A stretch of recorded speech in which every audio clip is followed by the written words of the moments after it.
Haleluya, haleluya, haleluya. Salam sejahtera bagi kita sekalian. Salam Alehem. Shalom. Tuhan memberkati kita, Bapak Ibu. Saya akan mengajak kita terus makan makanan rohani kita, yaitu firman Tuhan. Saya percaya firman Tuhan ini kebutuhan kita semuanya. Amin. Kebutuhan kita semuanya. Mari kita akan baca dulu di dalam Matius pasal yang ke-7, ayat yang ke-7 sampai ayat yang ke-11. Saya akan menyampaikan firman Tuhan, minta, cari, dan ketuklah. Ya, semoga kita bisa menikmati apa yang akan saya sampaikan dari kebenaran firman Tuhan ini. Situasi sekarang ini memang sulit, di mana COVID ini belum tahu sampai kapan berakhir dan akan terus membayang-bayangi kehidupan ini. Sehingga kita udah mulai melihat bagaimana kemerosotan ekonomi dan perjuangan-perjuangan anak-anak Tuhan mulai terasa. Ya, saya bisa mengamati orang-orang di sekitar saya, bahkan orang-orang di lingkungan saya yang mulai ada keluhan-keluhan tentang keadaan ekonomi ini. Ya, tetapi sebagai anak Tuhan, sebagai orang yang mempercayai Tuhan, sebagai manusia yang telah ditebus oleh Tuhan, saya mengajak kita mempercayai firman Tuhan. Pasti ada pembelaan Tuhan atas kita, atas semua yang percaya kepada Tuhan. Dan ini yang akan kita lihat dalam ayat yang akan saya sampaikan ini. Saya baca dulu Matius 7 ayat 7 mulai. Mintalah maka akan diberikan kepadamu, carilah maka kamu akan mendapat, ketuklah maka pintu akan dibukakan bagimu. Karena setiap orang yang meminta menerima, dan setiap orang yang mencari mendapat, dan setiap orang yang mengetuk baginya pintu dibukakan. Adakah seorang daripadamu yang memberi batu kepada anaknya jika ia meminta roti, atau memberi ular jika ia meminta ikan? Jadi jika kamu yang jahat tahu memberi pemberian yang baik kepada anak-anakmu, apalagi Bapamu yang di surga, ia akan memberikan yang baik kepada mereka yang meminta kepadanya. Haleluya. Saya percaya ayat ini adalah perkataan-perkataan yang keluar dari mulut Tuhan kita Yesus Kristus. Dan saya percaya ayat ini ampuh dalam segala situasi. Ayat ini berlaku dalam segala situasi. Itulah tandanya bahwa Tuhan kita itu Tuhan yang penuh mujizat, penguasa alam semesta, yang mampu melakukan segala sesuatunya tanpa dibatasi oleh satu dan lain hal, tanpa dihalangi oleh unsur-unsur apapun. Dia berdaulat atas apa yang difirmankannya. Saudara percaya atau tidak, tapi yang jelas Tuhan kita itu pasti bertanggung jawab dengan apa yang difirmankannya. Maka kalau kita lihat di tengah-tengah pandemi ini, di tengah-tengah kesulitan ekonomi yang semakin merosot, tapi firman Tuhan tidak mungkin berubah. Karena firman-Nya berkata satu titik atau satu iota pun dari kebenaran itu tidak akan berlalu, bahkan lebih mudah bumi ini berlalu daripada satu firman itu tidak digenapi. Itulah satu penegasan Tuhan atas orang percaya bahwa tidak main-main janji Tuhan itu. Katakan amin, saudaraku. Janji Tuhan itu teruji, bahkan janji Tuhan itu teruji bagaikan emas yang murni, yang dimurnikan dalam perapian, dalam peleburan emas, dalam dapur peleburan 7 kali dimurnikan. Itu saking Tuhan meyakinkan kita bahwa firman-Nya bisa dipegang, firman-Nya yes, firman-Nya ya dan amin. Dia tidak berubah, situasi boleh berubah, tetapi firman-Nya tidak berubah. Dunia lebih mudah berlalu daripada firman-Nya tidak digenapi. Saya mempercayai itu, ya, amin itu. Bapak Ibu Saudara sekalian pun, siapapun yang bisa melihat tayangan ini, saya meyakinkan kita dalam menghadapi situasi ekonomi yang sulit sekarang ini, ataupun mungkin menghadapi penyakit, ataupun menghadapi kesulitan-kesulitan lainnya, kita hanya percaya di mana Tuhan kita berjanji, mintalah akan diberikan kepadamu, carilah kamu akan mendapat, ketuklah maka pintu akan dibukakan bagimu. Untuk meyakinkan kita ayat 8, Yesus Kristus mempertegasnya begini. Karena setiap orang yang meminta, menerima, dan setiap orang yang mencari, mendapat, dan setiap orang yang mengetuk, baginya pintu akan dibukakan. Haleluya. Saya mempercayai ini. Memang ayat ini berlaku untuk orang-orang yang mencari Tuhan. Amin. Bukan pada semua orang ya, saya harus tegaskan ini. Bukan pada semua orang, tapi orang yang mencari Tuhan. Coba kalau Bapak Ibu, saya ajak melihat ke pasal 6. Pasal 6 dalam pengajaran perikop hal kekhawatiran, hal mengumpulkan harta, hal berpuasa, hal berdoa. Di paling bawah disimpulkan dalam pasal 6 itu ayat 33. Tetapi carilah dahulu kerajaan Allah dan kebenarannya, maka semuanya itu akan ditambahkan kepadamu. Saudaraku, maka ayat pasal 7 ini diperuntukkan bagi orang-orang yang mengenal Tuhan dengan baik, yang mencari Tuhan dengan benar, yang bersekutu dengan Tuhan, dan yang mampu mendahulukan Tuhan, yaitu mendahulukan kerajaan Allah. Maka dikatakan cari dahulu kerajaan Allah dan kebenarannya, maka semuanya itu akan ditambahkan kepadamu. Nah, setelah pasal 6 ayat 34 sampai 35 tadi, masuklah kita ke pasal 7. Dan di pasal 7 itu jelas dimulai tentang pengajaran pengabulan doa. Tadi hal doa, lalu sekarang mengabulkannya. Di pasal 7 itu hal pengabulan doa. Maka dipastikanlah, kalau kamu memang orang yang mencari kerajaan Allah lebih dahulu, mencari kebenarannya, maka firman Tuhan berkata, carilah, kamu pasti dapat. Dan pintu itu akan dibukakan bagimu. Meyakinkan kita tentang kebaikan Tuhan kita, bahwa dia diibaratkan Bapa yang baik. Digambarkan kepada kita seorang Bapa di bumi. Bapa di bumi yang tidak sempurna dan tidak baik ini, jikalau anaknya katanya meminta roti, tidak ada yang memberi ular kalau orang meminta ikan, atau memberi batu kalau orang minta roti. Bapa yang jahat ya di bumi ini tahu memberi pemberian yang baik kepada anaknya, apalagi Bapamu yang di sorga, ia akan memberikan yang baik kepada mereka yang meminta kepadanya. Itu dikunci dalam ayat yang ke-11. Jadi ini pengajaran Yesus ini antara Bapa dengan anak. Jadi kalau kita ini ada golongan anak yang benar di mata Tuhan, anak yang baik, yang mencari dahulu kerajaan Allah dan segala kebenarannya, maka 3 bagian ini akan kita dapatkan, yaitu cari, ketuk, maka minta, maka kita akan mendapatkannya. Saya mengajak saudara lebih memahami lagi apa yang saya maksud ini. Ada minimal 5, tapi secara singkat saja saya sampaikan. 5 hal yang akan kita lihat dalam pengabulan doa ini. Pertama, kembali saya ulang, pertama ayat yang ke-33 pasal 6 tadi, tetapi carilah dahulu kerajaan Allah dan kebenarannya, maka semuanya itu akan ditambahkan kepadamu. Prinsipnya supaya pemeliharaan Tuhan bisa kita rasakan, supaya pemeliharaan Tuhan terjadi atas saudara dan saya, supaya pemeliharaan Tuhan di tengah COVID-19 ini, di tengah resesi ekonomi yang mulai terasa, di tengah kesulitan atau penyakit yang ada, supaya itu boleh kita rasakan, betul-betul kita rasakan. Maka yang pertama, prinsip pengabulan doanya adalah bahwa kita orang-orang yang mengutamakan kerajaan Allah. Sebab ini hubungan Bapa dengan anak. Bapa dengan anak, tak mungkin Bapa menelantarkan anaknya. Kalau saya sebagai Bapa di bumi berjuang keras untuk mensejahterakan anak-anakku, tapi saya terbatas. Mungkin kemampuanku, segala usaha dan upayaku akan kubuat, dan barangkali mereka kurang sejahtera karena saya terbatas. Tetapi Bapa yang diajarkan oleh Yesus Kristus ini adalah Bapa yang tak terbatas. Haleluya. Bapa yang tak terbatas. Coba kita pikirkan.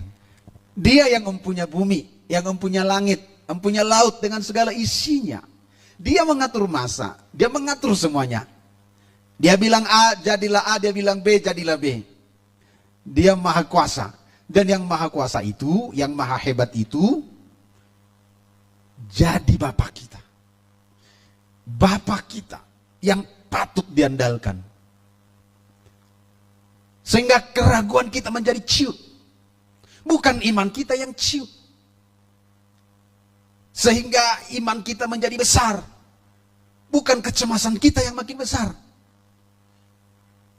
Lewat COVID-19, lewat kesulitan, lewat apapun yang sedang melanda dunia ini, ataupun mulai terasa di dalam kehidupan anak orang percaya, sungguh hanya mengantar kita kepada kedekatan dengan Bapa.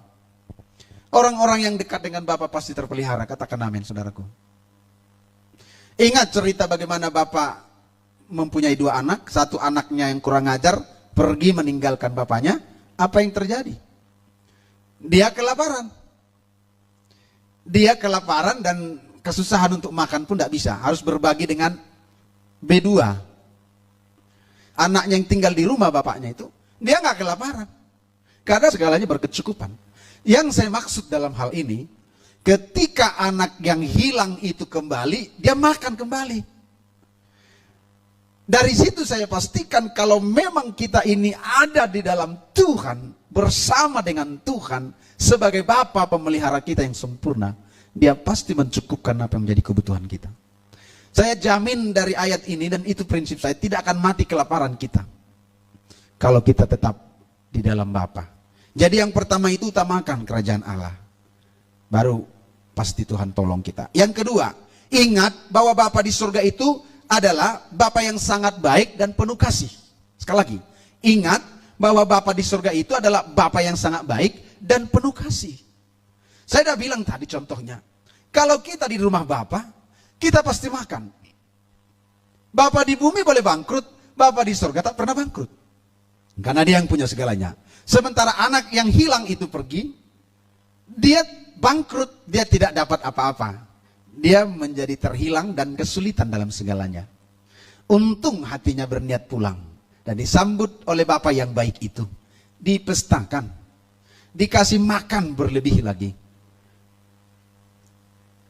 Jadi Bapa di surga itu adalah Bapa yang sangat baik. Saudara percayai itu. Saya sangat percaya Bapa yang di surga itu Bapa yang baik, sanggup memelihara kita.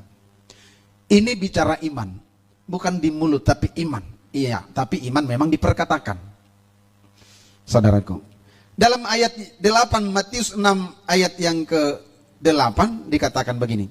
Jadi janganlah kamu seperti mereka. Matius 6 ayat 8. Jadi janganlah kamu seperti mereka. Karena Bapamu mengetahui apa yang kamu perlukan sebelum kamu meminta kepadanya. Yesus mengajar dengan luar biasa bahwa Bapa di sorga sebetulnya sudah tahu apa yang kita perlukan. Coba Bapak Ibu, perhatikan sekelilingmu, rumahmu, kebutuhan apa yang kamu perlu.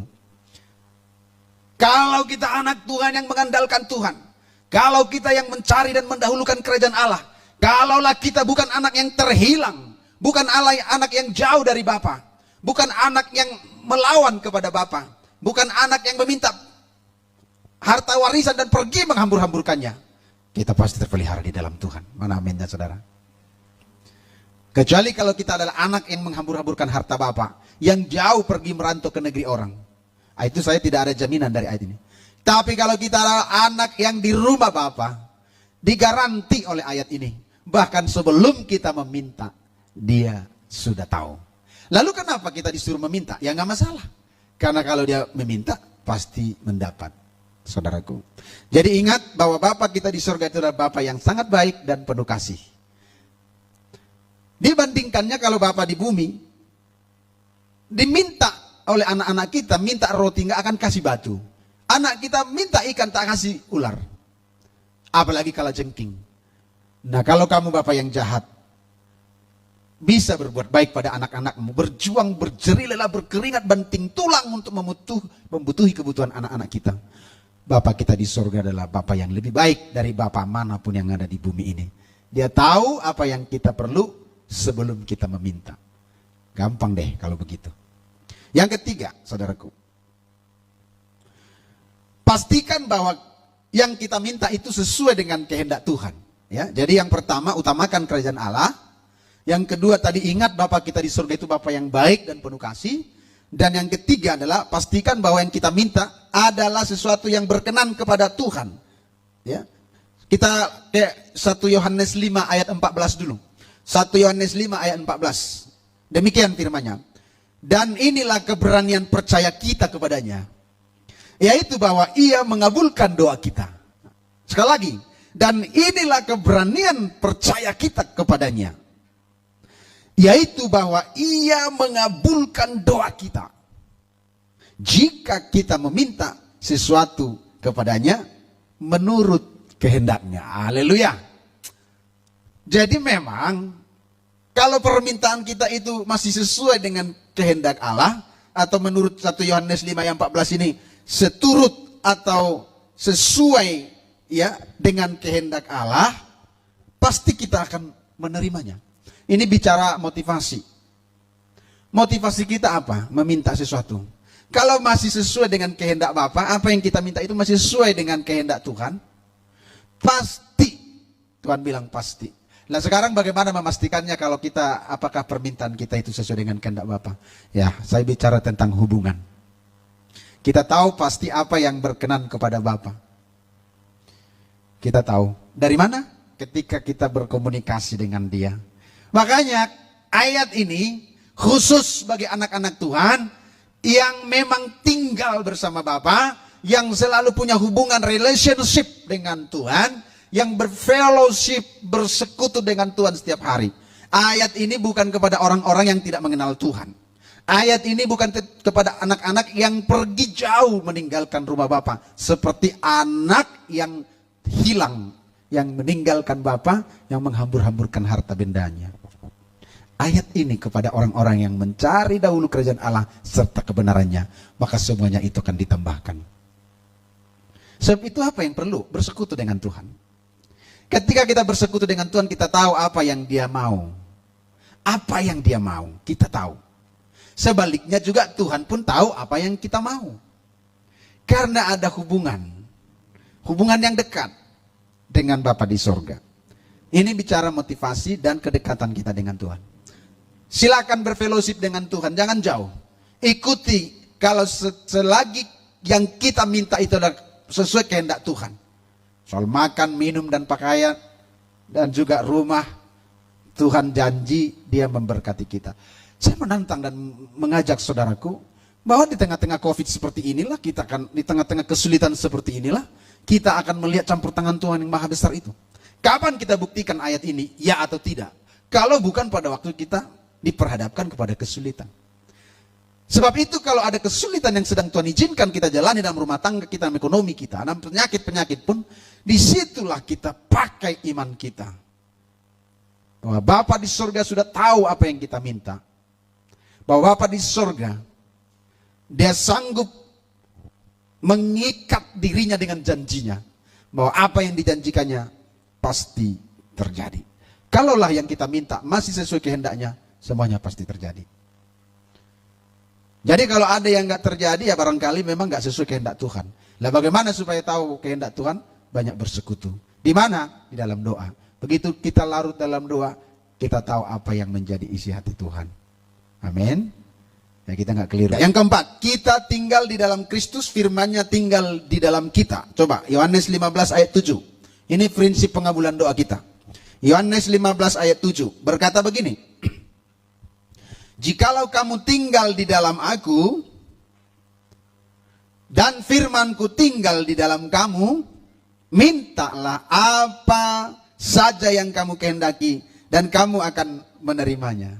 Sekali lagi saya bicara hubungan, relationship kita dengan Tuhan.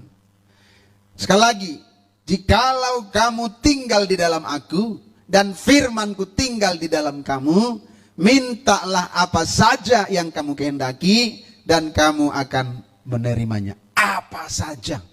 Nah, apa benar apa saja? Iya, benar apa saja. Karena nggak ada yang bisa membantah firman Tuhan. Firman Tuhan itu di atas segalanya. Jadi kalau Dia bilang apa saja, pasti Dia beri. Nah, soalnya begini, apa benar kalau saya minta apa saja? Iya, karena Tuhan akan mengajari kita apa yang pantas kita minta. Sebab apa? Sebab kita di dalam Dia, dan firman-Nya tinggal di dalam kita. Nah, kalau kita di dalam Tuhan dan firman-Nya tinggal di dalam kita, nggak akan ada permintaan yang macam-macam. Bahkan permintaan kita itu pasti seturut dengan kehendak-Nya, seperti dalam poin yang ketiga tadi. Yes, saya yakin. Kalau saya dekat dengan anak-anak, saya punya anak 5 orang. Remaja sama yang pemuda sudah 4 orang, yang kecil 1 orang lagi yang masih TK. Saya bercakap-cakap dan dia paham bapaknya siapa. Keinginan bapaknya dia tahu. Dan dia tidak akan minta yang aneh-aneh dari saya. Karena saya ada di dalam dia. Dan dia ada di dalam saya. Dari gambaran ini saya akan tahu. Contoh begini. Anak saya 2 kuliah. 1 sekolah pendeta. 1 lagi sekolah musik. Yang mau berangkat nanti ke Jawa, ke Yogyakarta di ISI. Anak saya ini tahu siapa saya. Khususnya lah dulu saya cerita misalnya yang akan ke Jogja ini. Nggak mungkin dia bilang gini. Karena keseharian saya bersama dia. Bahkan tidur pun kadang bersama anak-anak. Tidur santai-santai siang hari gitu ngobrol. Lalu dia bilang gini, Pak, nanti kalau aku di Jogja, aku minta Pak, apa? Mobil. Dan kalau mobil yang aku minta Pak, yang sport lah. Biar mantap gitu. Kira-kira harganya tak... Tahu Bapak harganya berapa? Enggak usah mahal-mahal. Yang 500 juta saja. Saya akan menjadi senyum dan tertawa terbahak-bahak melihat permintaan saya ini. Permintaan anak ini. Kenapa? Karena dalam bayangan saya, anak itu tidak akan minta sesuatu yang seperti itu. Karena saya ada di dalam dia, dia di dalam saya, kami bersekutu. Saya tahu apa yang akan dia minta. Enggak aneh-aneh. Biar keren Pak, nggak akan mungkin. Kita yang di dalam Bapa, firman yang di dalam kita, tidak akan ada permintaan yang aneh-aneh. Pasti permintaan kita yang sesuai yang kita tahu di hati Tuhan. Maka kalau dia berkata di sini dijamin ayat ini. Jikalau kamu tinggal di dalam aku dan firmanku tinggal di dalam kamu, mintalah apa saja yang kamu kehendaki. Karena kehendak kita sudah disalut oleh Bapa.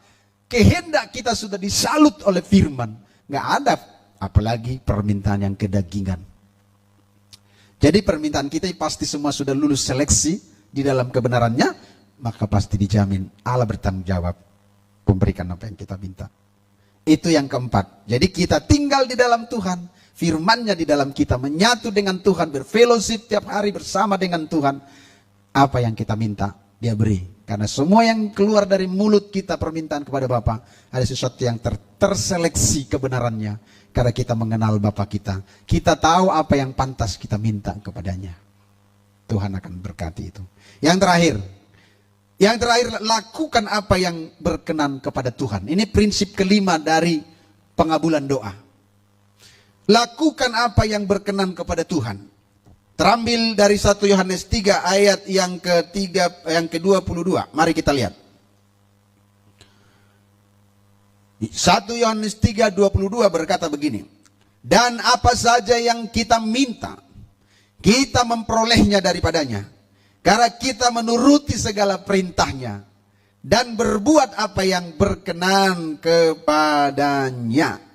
Ini bicara perilaku kita di hadapan Tuhan. Yang kelima ini, lakukan apa yang berkenan kepada Allah. Sekali lagi, apa saja yang kita minta, kita memperolehnya, kata firman ini, daripada Tuhan. Karena apa? Kita menuruti segala perintahnya. Menuruti segala perintahnya. Dan berbuat apa yang berkenan kepadanya. Nah, ini yang saya katakan Bapak Ibu, bahwa apapun yang kita minta, kata firman, pasti diberi. Karena apa? Kita menuruti semua perintahnya dan kita melakukan apa yang berkenan kepadanya.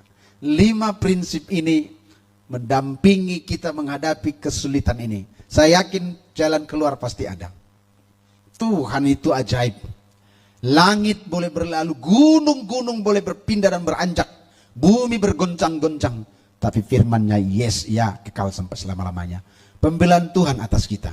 Asal saja kelima hal ini ada. Pertama, utamakan Tuhan, cari kerajaan Allah. Yang kedua, ingat bahwa Bapa di surga itu adalah Bapa yang sangat baik dan penuh kasih. Yang ketiga, pastikan bahwa kita meminta sesuai dengan kehendak Tuhan. Tidak ada permintaan yang tidak sesuai dengan kehendaknya. Keempat, kita tinggal di dalam Dia dan firman-Nya tinggal di dalam kita. Dan yang kelima, lakukan apa yang memang berkenan kepada Tuhan. Jaga perilaku kita, jaga pikiran kita, jaga perasaan kita, jaga perkataan kita. Jangan sampai tidak sesuai dengan kehendak Allah. Sebab tadi dikunci dengan ayat yang ke-22 pasal 3 1 Yohanes tadi. Dan apa saja yang kita minta, kita memperolehnya daripadanya. Karena kita menuruti segala perintahnya dan berbuat apa yang berkenan kepadanya. Bapak Ibu, di akhir renungan malam ini, apa yang menjadi kesulitan kita? Datang pada Tuhan. Malam ini praktek, doa, minta kepadanya. Bangun hubungan yang baik. Percaya bahwa Tuhan memelihara kita. Jangan mundur. Jangan lari ke jalan lain. Tetaplah bersekutu dengan Tuhan. 5 ini catat baik-baik. Ya, ulang lagi nanti siaran tunda atau siaran ulang lagi. Apa prinsip ini dan kerjakan, jangan hanya didengar. Kerjakan. Yakinlah, Bapak kita Bapak yang baik. Dia sanggup memelihara kita. Kebutuhan kita tercukupi, kesehatan kita dipulihkan. Pembelaan Tuhan atas kita semuanya. Saya berharap firman ini boleh memberkati kita semuanya. Haleluya. Lakukan supaya mendapat apa yang dijanjikan oleh Tuhan itu. Tuhan memberkati kita. Ku tak akan menyerah pada apapun juga. Sebelum ku coba semuanya ku bisa, tetapi ku berserah kepada kehendak-Mu. Hatiku percaya Tuhan punya rencana. Hatiku percaya, amin. Hatiku percaya Tuhan punya. Sekali lagi, hatiku percaya. Hatiku percaya Tuhan punya rencana. Tuhan memberkati, sampai ketemu kembali dalam acara berikutnya. Haleluya.